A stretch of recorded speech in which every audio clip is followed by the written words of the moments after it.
Hey guys, Paul Reddick here. Welcome to the Baseball Dads podcast. In this episode, I'm pretty fired up because this is an exciting topic for me. I love discussing this because I think I'm going to present to you a very unique way at looking at this topic of getting attention from college coaches and recruiters. And isn't it the dream, right, of dads and coaches is that a college program would come and show interest in our son? Right? That our son had the skills and abilities that they would actually be recruited. A college coach would say, I want you to come play for my team. It's exciting, right? It's an exciting thing to have happen. It's a good thing it's good for, parents to talk about. It's a thing. It's an area that there's pride, that your son has an ability that's so great that a school would want him to come and play at the next level. And we do a lot of things to try and garner the attention of college coaches and recruiters because of that.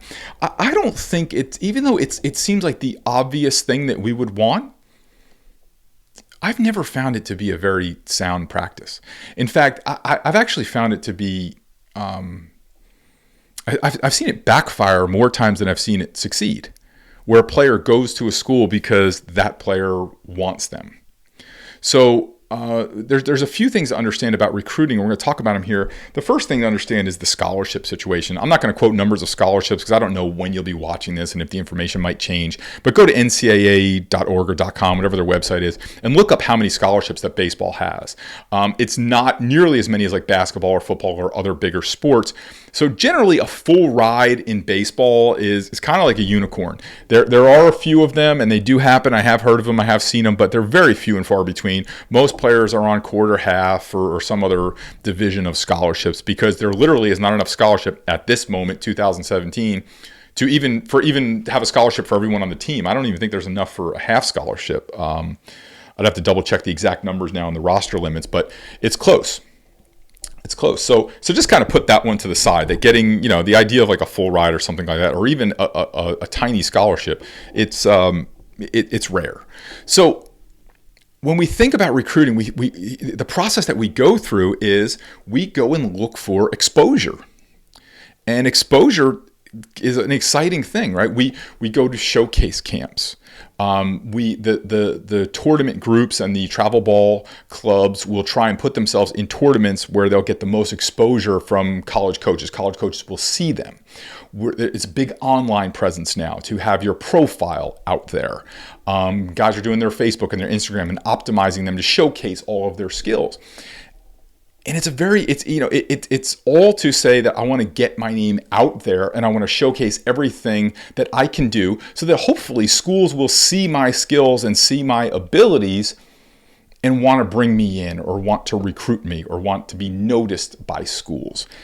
And it sounds all great, doesn't it, with these recruiting agencies and the things that are out there that we'll get your information out to whatever 200, 300 schools, however many there are out there now, and we will get you seen. And not only will we get you seen, you can be tested by our group so that all of your skills and all your 40 time, your velocity time, your exit speed, and all that stuff will be verified by an independent third party, so it'll know to be true, so that the college coaches can count on the accuracy of this information and in your scouting report. And what we hope is that someone will take notice and that somebody will want our son to play for him. I don't think it's a great formula. I think it's actually a very backwards formula because it's kind of like, I want to try and get the prettiest girl to ask me to the prom. And if the prettiest girl asks me to the prom, I'm going to go with her because she's the prettiest girl. But the prettiest girl might not be the right situation for you. And what I find in all the years I've been coaching, 24 years now, I have found that the players that go with the prettiest girl often end up coming back home or transferring.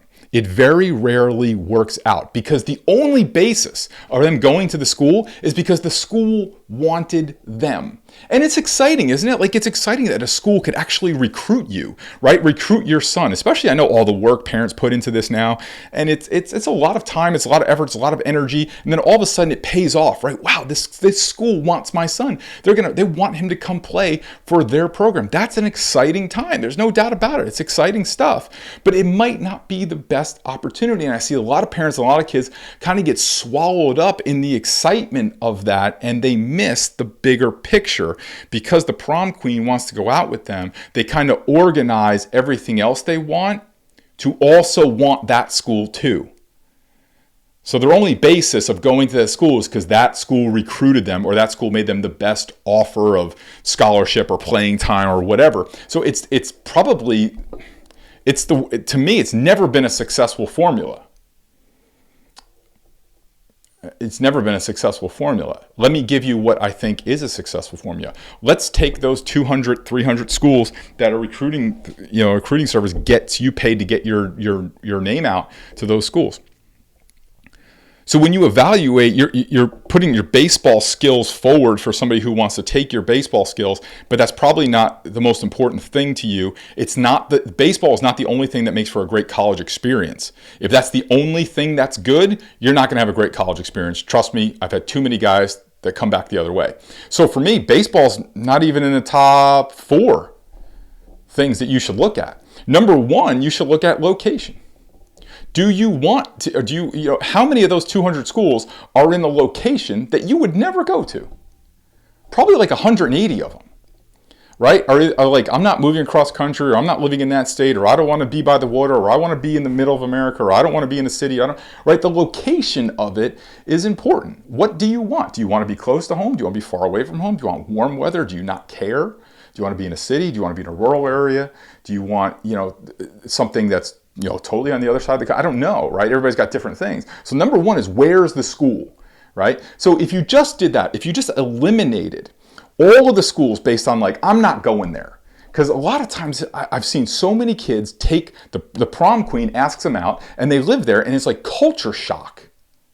Because they start living in a town or a state or an area that is just they're so unaccustomed to, or they're just not comfortable in, and they end up coming home. The second thing is, what type of school do you want? Do you want a school that's big? Do you want a school that's small? Do you want a school that's got a big football program that you can go watch games, or a big basketball program? Do you want that atmosphere? Do you want a program that is a recruiting machine, right? That's a Division I powerhouse, or do you want someone that's competitive, or do you want one that you can, that is more grounded and more balanced? What is the academic life like? Do they have the majors that you want? And if you don't know what your major is, do they have a variety of majors for you to choose from? If you switch majors, or you get interested in different things, in this day and age, kids have a lot of opportunity. They're exposed to a lot of different things. Their interest changes. Can you change majors? Do they have the academic balance, or the academic programs that you want, that fit your long-term needs? Because the odds are you're not going to play baseball for a living. So when you get spit out at age 22, 23, are you going to be prepared for life outside of baseball? Last thing is social. What's the social life like there? Like I said, are there football games to go to? Or is it a smaller school? You want a smaller, maybe more intimate school? Is there a city? Is it in a college town? Is it in a rural area? What's the social life like? Is there, I don't know, Greek life, or all these different things? Or maybe you don't want that aspect. I know they rank the party schools, right? And my child will never be going to a party school. But that's all different, So what is the social life like? And then baseball. Then in baseball, you have to ask some questions. Is playing time important to you? If it is, probably a D1 program, unless you're just a really highly rated prospect, is probably not going to be the best thing for you. Unless it's just like a slam dunk and you can choose. A lot of times I will talk to guys about their college selection, and I will say, are you okay sitting the bench for the first time since you're in your life? You've been a starter since you're 7 years old for the last 11 years. Now you're going to go there. You're going to sit the bench your freshman year. You might sit the bench your first 2 years. Are you okay with that? Are you okay with not being the number 1 pitcher, or not being a weekend pitcher, being the middle of the week cleanup guy? Are you okay with that for a year or two? Or do you want to jump right in? Maybe if you want to jump right in and play and be a contributor to a team, then maybe a junior college is right for you, or a smaller school is right for you. There's another option too, in talking about junior colleges. Are kids mature enough to go right into a 4-year school? There's nothing wrong with going to a junior college for a year, or going to a prep school for a year to get that extra year of maturity. Maybe your kid needs that. But all that gets distracted when somebody comes in and recruits you. Right? That's the danger. That's what I'm trying to get you to avoid here, is that all that gets distracted when a school all of a sudden wants you.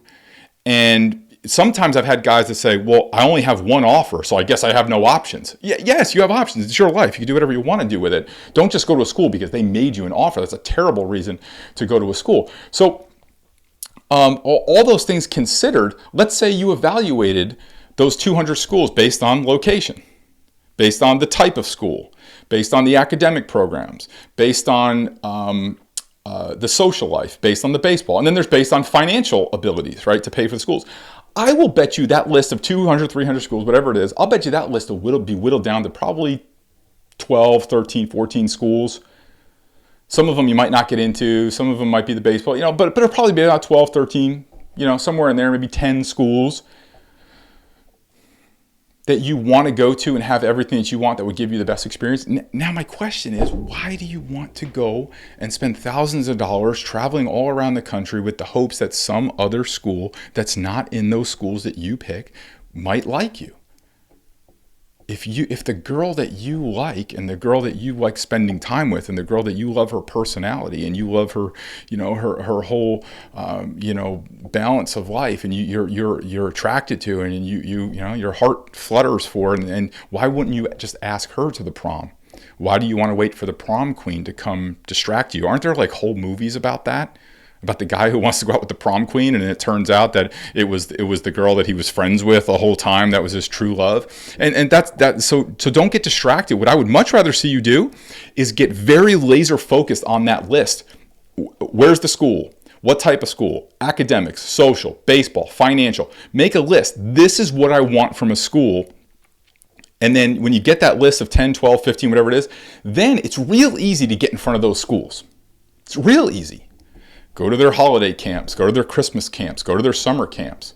When you're senior, I don't know, check the rules on NCAA, but you can make visits, right? You can check them out. There's a lot of things that you can do when you have a very narrow targeted list of the schools that you want to be seen by. See, the problem is that we go out and we say, I want attention.